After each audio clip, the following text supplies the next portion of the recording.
Welcome to the deep dive. So today our mission is to deconstruct our collective fear of what is actually the shortest complete sentence in the English language, which is just the word no. Right. It's so short, but it is just incredibly hard to say. It really is. And we are drawing exclusively today from a very compelling deep dive into this exact topic from the Lust Scenes podcast. It's their exploration titled The Art of Saying No. Yeah, it's a great piece of source material. Totally. We are taking their insights to, figure out the hidden costs of constantly being agreeable, and more importantly, to equip you, the listener, with the actual psychological tools to reclaim your time. Which is so vital right now. Exactly. Yeah. So to start us off, why is a simple, two-letter word the absolute hardest thing in the world for so many of us to say? Well, because it carries a psychological weight that completely defies its size, honestly. Like, saying no isn't just some time management hack or, a calendar optimization strategy. Right, it's much deeper than that. It really is. It is a fundamental declaration of self-worth. It forces you to confront exactly how you view your own value in relation to the rest of the world. And for most people, that is a terrifying mirror to look into. Okay, let's unpack this, because if we assume the people listening right now are already self-aware enough to know they have a people-pleasing problem, we don't really need to spend time proving that saying yes to everything is bad. Right, they already feel the burnout. Exactly, we all know the exhaustion of that. But I do want to challenge the cultural myths surrounding it, because we are so conditioned to view agreeableness as, the ultimate virtue. Oh, absolutely. The halo effect of the yes person. Yes. Like, if I say yes to helping a friend move or yes to a really late meeting, I am being kind. If I say no, I'm being selfish. I mean, is that actually true? Or is that just a convenient narrative we've built up over time? It is largely a very convenient narrative. What we often label as kindness or generosity in those specific situations is, in reality, just people-pleasing dressed up as virtue. People-pleasing dressed up as virtue. Wow. Yeah, it is an avoidance tactic. Because think about it. You aren't saying yes because you have some deep altruistic desire to haul heavy boxes up 3 flights of stairs on a Saturday morning. Definitely not. You are saying yes to avoid the immediate discomfort of disappointing someone. That makes me think of, a smartphone battery. Okay, how so? Well, you look at your phone, right? And it says it's at 100%, and you think you're perfectly equipped for the day. But the second you open a high-powered app, the battery just instantly drops to 1%, and the phone completely shuts down. Oh, I hate when that happens, right? Right, because it lied to you. I mean, it looked full, but it had literally zero capacity. That is a perfect structural analogy for what happens energetically when you operate out of forced agreeableness. You're physically showing up to the dinner party or the volunteer committee, but you are saying no with your actual energy. Because you're already drained. Exactly. You checked out emotionally before you even arrived. And we have to really analyze the mechanism of that interaction. Like, if you give someone the hollow, resentful shell of your presence, are you actually being kind to them? Well, the argument there would be that the job still gets done, right? The boxes get moved, the committee gets an extra set of hands. Does it really matter if I'm seething on the inside as long as I'm physically there helping? It matters fundamentally because of what it does to the concept of consent. If we connect this to the bigger picture, when you say yes to absolutely everything out of fear, your yes means absolutely nothing. Oh, wow. That's heavy. It is. It ceases to be a genuine choice and becomes just a frightened default. And human beings are incredibly perceptive. Right. We pick up on those micro-expressions. Exactly. Even if they can't articulate it, people feel the difference between an enthusiastic, consensual yes and a frightened, obligated one. So what does this all mean for those daily interactions then? It means the person you are helping move can completely feel the tension. The friend venting on the phone at midnight can sense that you were just waiting for a pause so you can finally hang up. Yeah, I've definitely been on both sides of that call. Right, and the interaction is tainted. Yeah. You are slowly degrading the quality of your relationships by injecting them with all this unspoken resentment. I want to dig into that concept of the frightened default for a second, because if my nervous system is literally treating a minor scheduling conflict like a life or death scenario, what is actually happening in the brain? It's a great question. Because we are fully grown adults, sitting in relatively safe corporate environments or coffee shops, yet we panic over setting a basic boundary. Where does that physiological dread actually come from? Well, to understand the physiological dread, we have to look at the origins of the fear. The source material outlines 4 main roots, And the first major origin is childhood conditioning. Okay, so taking it all the way back. Right back to the beginning. When we are children, our survival literally depends on our caregivers. And in a lot of environments, disagreement is actively punished. Whether that's with anger or something else? Yeah, anger or even just the withdrawal of affection or creating instability. So the brain basically learns to equate agreeing with surviving. Exactly. The amygdala, which is the brain's threat detection center, wires itself to perceive another person's disappointment as a literal threat to your physical safety. That is wild. It is. So fast forward 30 years. You were in a Tuesday afternoon marketing meeting. Your boss asks you to take on an unreasonable project. Your logical prefrontal cortex knows you're an adult who can just say you don't have capacity. But the brain doesn't care. Nope. Your amygdala hijacks the system. It signals if we say no, we will be abandoned and we will not survive. The context has totally changed, but the nervous system's response is identical to that of a terrified 7-year-old. That is wild to think about. We're fighting a biological threat response over, like, a spreadsheet. But it's not just childhood, right? Because there is a massive systemic layer to this as well. What about the cultural environments where pushing back isn't just uncomfortable, it's explicitly forbidden? Yeah, that is the second major root the Less Scenes podcast discusses, which is cultural and hierarchical conditioning. There are entire communities, family structures, and corporate cultures built entirely on compliance. Right, where hierarchy is everything. Exactly. If you are speaking to an elder or a supervisor or in some dynamics, even a partner, no is just not recognized as a valid vocabulary word. It's just not an option on the menu. Right. In those systems, your personal autonomy is entirely secondary to the maintenance of the hierarchy. So setting a boundary in that environment isn't just a personal hurdle, it's an act of systemic rebellion. Which brings up a really sticky issue. Here's where it gets really interesting. Because if you've been raised in that hierarchy, or if you've survived your childhood by being the easy one, you start to conflate your utility with your actual human worth. Oh, absolutely. That is root number 3. It's like we treat our self-worth as a monthly utility bill. We genuinely believe we have to constantly pay the rent on our existence by doing favors, being accommodating, and just never causing a problem. That's a great way to frame it. And the underlying terror is that if we miss a payment, right? If we say no, the lights get shut off and we're left completely alone, which hits on that fourth root, that deep fear of conflict and the quiet room after you disappoint someone. The utility bill metaphor is incredibly precise because it really highlights the transactional nature of how we view ourselves. Yeah, we make it conditional. Exactly. If you believe your relationships are entirely conditional on your usefulness, you are emotionally bankrupting yourself to pay a debt you don't actually owe. Right, because the debt isn't real. It's an illusion. Yeah. You are operating from the core belief that who I am is not enough.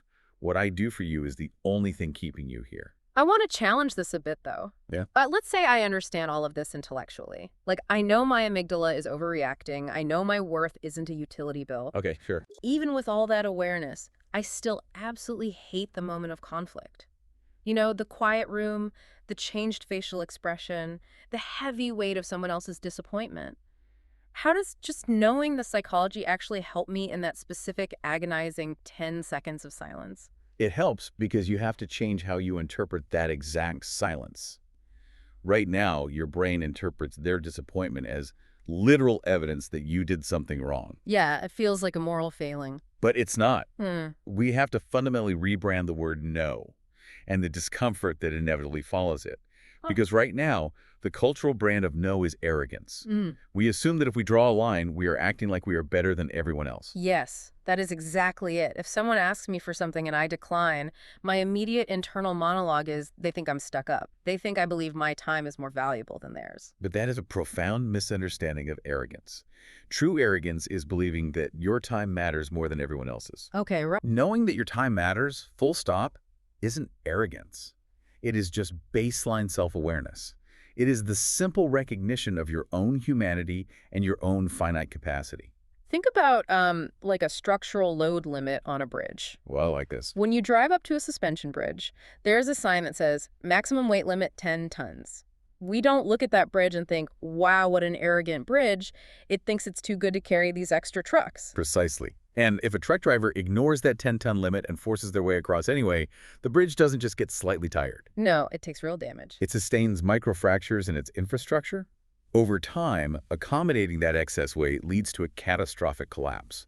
And personal capacity works exactly the same way. So boundaries are structural. Exactly. Yeah. Having the limit doesn't make you selfish, it keeps you functional.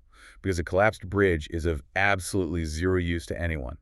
This raises an important question, though. Think about the people you trust most in your own life. The people whose opinions actually matter aren't the ones who blindly agree with you. They are the ones who tell the truth. That's so true. I don't trust sycophants. Right. Self-aware people make better colleagues, partners, and friends, because when they do show up, they are actually there. Well, if a bridge collapses, it's a disaster. And if a person collapses into burnout, they are useless to their family, their job, and themselves. So having established this new framework that limits are structural and not arrogant, how do we actually execute this without destroying our social lives? That is the real challenge. Because navigating the transition from a default yes to a deliberate no feels like trying to defuse a bomb sometimes. It does, and it requires tactical skill, which is why we really have to look at the mechanics of the execution. The Lust Scenes podcast breaks this down into 5 practical principles. Yeah. And the first major hurdle people face is tone. Oh, for sure. We sound so defensive. Exactly, because we build up so much anxiety about saying no. When we finally do it, it often comes out as defensive or harsh. So principle 1 is to be clear, not cruel. You don't need a harsh argument or a massive justification. A simple, I can't do that, but thank you, is complete. This is where I struggle, honestly. When someone asks me to an event I desperately don't want to attend, I feel like a polite no will be interpreted as a rejection of them as a human being. Which leads perfectly to principle 2. Say no to the request, not the person. How do we draw that line, though, between declining an invitation and rejecting a soul? By explicitly separating the task from the person in your actual communication. You validate the relationship while declining the request. You say something like, I really value our friendship and I'd love to catch up soon, but I cannot take on helping you move this weekend. Okay, so you affirm the connection first. Right. One declines an event on a calendar, the other affirms the human connection. If you articulate that difference, you significantly soften the blow while maintaining the boundary. I get that in theory, but let's put this into a real-time scenario. Say a boss or a highly demanding colleague walks up to your desk, stands over you, and asks you to take on a massive project over the weekend. They are staring at you.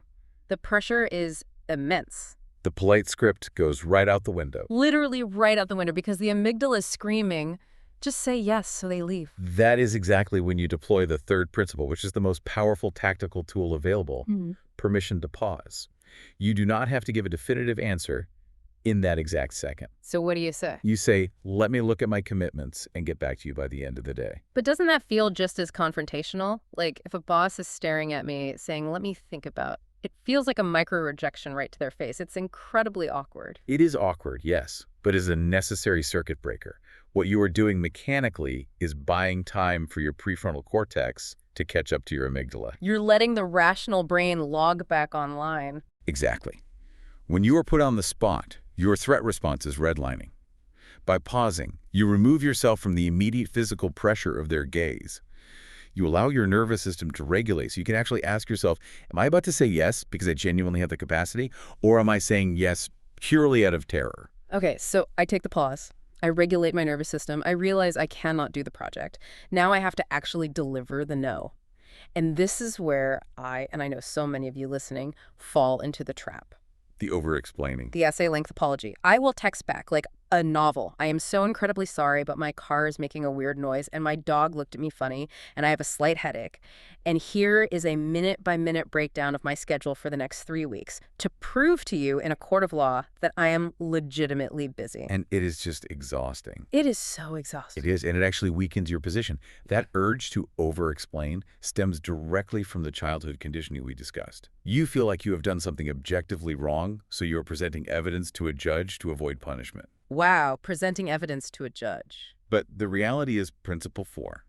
No is a complete sentence. You do not owe anyone a dissertation on your limits. But if I just say, I won't be able to take that on, and I don't give a massive excuse, I'm going to feel guilty. I'm going to feel that physical discomfort in my chest. And here is the paradigm shift you need. That discomfort does not mean you did something bad. It doesn't. No. We are so used to associating emotional discomfort with moral failure. But in this case, the discomfort is simply the unfamiliar sensation of a new boundary being set. Like a muscle ache. Exactly like using a muscle you haven't used in 10 years, it's going to ache. Yeah. You have to allow yourself to sit in the discomfort without rushing to fix it with an apology. Discomfort just means a boundary is being set, not that a crime was committed. That is a massive reframing.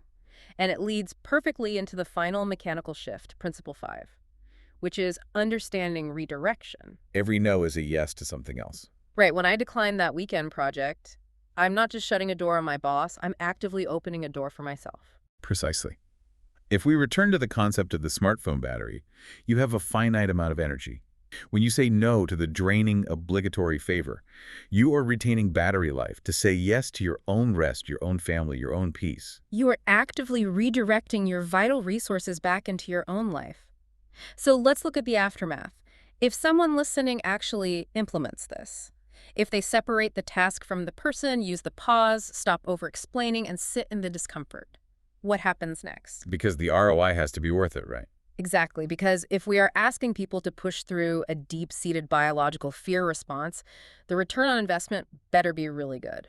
The return on investment is profound, but it often comes with a transition period that feels pretty rocky. Initially, the people in your life who are used to you having zero boundaries are going to push back. They won't like the new you. They will be confused, and some might be genuinely angry. And this is the terrifying part. This is the lights getting shut off, fear coming true. What do we do about the people who get mad and leave when we stop paying that utility bill of endless favors? You let them leave. Just like that. Just like that. Yeah. The source material refers to this, and it is a crucial realization. If someone's presence in your life is entirely dependent on your complete lack of boundaries, that wasn't a relationship. What was it? It was an extraction. An extraction. Yeah, Wow. Yeah. When you start saying no, the transactional people naturally filter themselves out. It is basically a social immune system response. Losing those specific people isn't a failure of your new boundaries, it is the entire point of them. That is a hard pill to swallow, but it makes total sense. You are filtering out the people who only value your utility, which leaves room for the people who actually value you. And paradoxically, your healthy relationships improve. Because they are based on reality now. Right. Like we said earlier, you trust the person who gives you honest feedback. When you become a person who can honestly say no, people stop taking your yes for granted. They know it actually means something. Your time transforms from an anxious obligation into a genuine gift.